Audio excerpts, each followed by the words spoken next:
Hey guys, Fred Wellman with the MeidasTouch Network.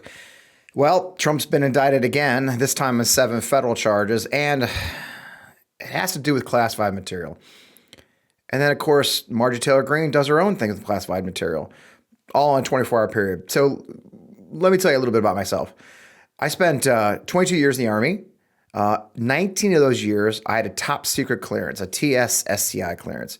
And you have the rules pounded into you. You know what happens when you take a secure document. You know what happens when you have access to classifications like top secret, secret, or above. You know that when you go into a secret compartmentalized information facility, a SCIF, what that means. And a lot of it has to do with you can't take notes. I'm not going to kid you guys. The chairs in a SCIF are actually classified. You can only use them in the SCIF for the simple reason somebody could put a microphone in them. That's how serious it is when you go in a SCIF, when you have access to top secret documents, when you use them. But, you know, as we now know, Trump doesn't care. Well, any of the Republicans care. We have 2 examples of 2 people who don't give a flying hell about what we do with our classification documents and what we do with our secrets. First, Trump. So he's been indicted on 7 charges. CNN today broke the news, actually broke it last week, but had this transcript today of an actual conversation that Trump had at Bedminster in July of 2021 with biographers, ghostwriters from Mark Meadows and staffers. And they have this incredible report. I think we should watch the whole report just to get a feel for just how bad this is. This was back in July 2021. He is speaking to some visitors at his New Jersey golf club. We know from our sources that among the people in the room were at least 2 people working on Mark Meadows' autobiography, as well as some Trump aides. He is referring here to General Mark Milley. He says, quote, "Well, with Milley, let me see that. I'll show you an example. He said that I wanted to attack Iran. Isn't that amazing? I have a big pile of papers. This thing just came up. On the tape, we're told that you can hear him rustling the papers at this point. Look, this was him. They presented me this. This is off the record, but they presented me this. This was him. This was the Defense Department and him. We looked at some. This was him. This wasn't done by me. This was him." I'll keep reading, but you can tell at least 4 times, he emphasizes that this was Milley. He goes on to say all sorts of stuff, pages long. Look, wait a minute. Let's see here. I just found, isn't this amazing? This totally wins my case. And I want to note here, his case he's referring to here is this dispute with Milley, not the current pending criminal investigation. Except it is like highly confidential, secret. This is secret information. Look at this. I will note that secret and confidential are both, of course, levels of classification. And then arguably the most damning quote, he says, he asks someone in the room if he can declassify it. And then he says, as president, I could have declassified, but now I can't. And of course, that last quote undercutting all of the public arguments that he, his allies, and his attorneys have made about how he was able to declassify things once he left office, or that he may have even had a standing declassification order to declassify any materials in his possession before he left office. But in terms of the investigation, prosecutors are likely going to be most interested in the fact that he is claiming to have retained secret information and is appearing to try to share that with a room full of people, none of whom had security clearances. So again, this is a really key piece of evidence in this ongoing investigation. You saw that. He literally admits, I could have unclassified this when I was president, but I can't now. So he knows he's giving away the goods there, that he actually knows he's not supposed to have these documents and he can't declassify them. Part of the big thing, the Stephen Miller ultimate power of the president bit, is that he can declassify things with his mind. It's a lie. There's not. There's a process. And Trump admits that in this tape that CNN has a transcript for. And there's more to it than that. Here, watch the rest of her report. It's worth it. When we were doing our reporting on the existence of this audio recording last week, one source close to the legal team told me, look, this audio recording, this is a problem. And the former president's legal team only learned about this a few months ago in March when a witness was asked about it before the grand jury.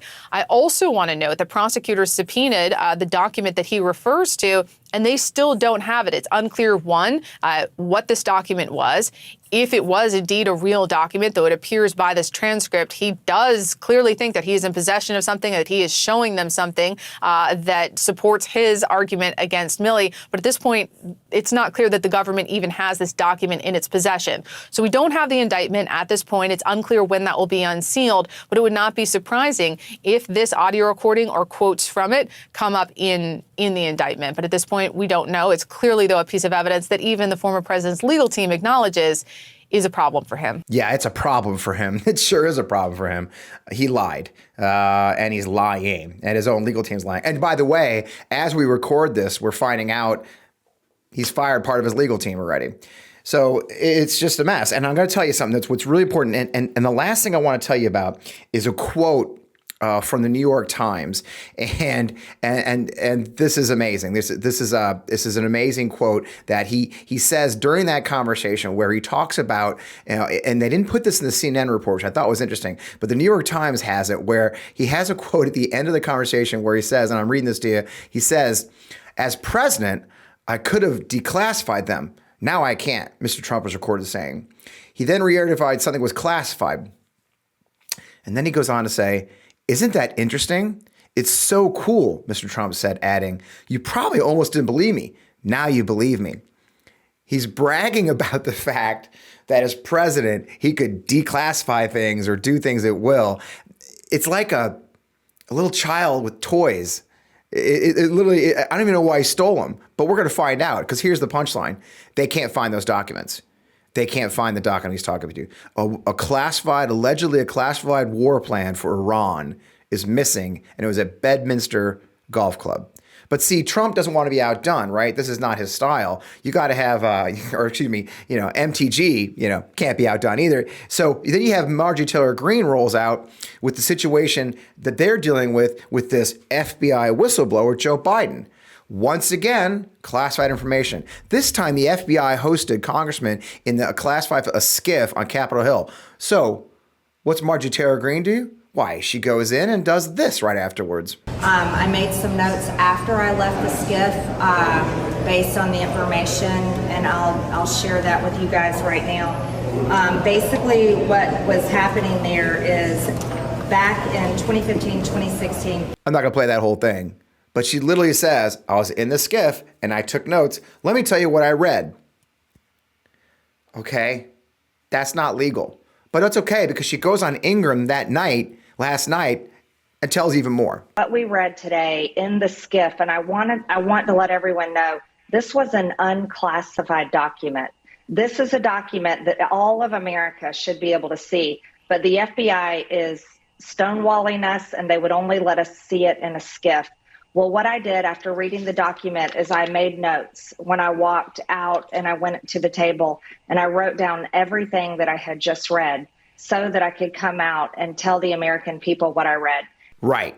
So she took notes and read those notes to the world. And she herself decided what should be classified and what shouldn't be classified. Look, one member of Congress from Northwest Georgia who failed at owning a CrossFit gym doesn't have the authority to decide what should be classified and what should not be classified. And that even if it's unclassified, inside a SCIF, it's still considered classified. You cannot take notes. Okay, and on that last note, because we'll drag this out all day, do you know what General David Petraeus was actually convicted of after his whole scandal with the CIA, the scandal with having an affair with his biographer? What he actually pled guilty to and paid a fine for was he actually gave his biographer his personal notebooks, his personal notes from classified briefings while he was in Iraq and Afghanistan.